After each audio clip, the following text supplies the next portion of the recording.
Bu, imamdan tələb edilməməlidir və imamın bunu etməsi də icazəli deyil. İmam namaz qıldırmaq üçün ayağa qalxdıqda və iqamə verildikdə cəmaata belə deməsi, qardaşınızın anası xəstədir, sizdən onun üçün şəfa diləmənizi istəyir və ya qardaşınızın qızı xəstədir, sizdən onun şəfa tapması üçün dua etməyinizi istəyir. Bu, icazəli deyil. Bu bir bidətdir. Amma bir insanın öz qardaşından onun üçün dua etməsini istəməsinə gəldikdə isə, bunda heç bir problem yoxdur.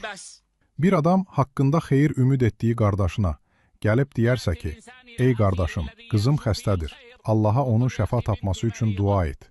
Anam xəstəxanadadır, Allaha onun şəfa tapması üçün dua et. Bunun heç bir eybi yoxdur.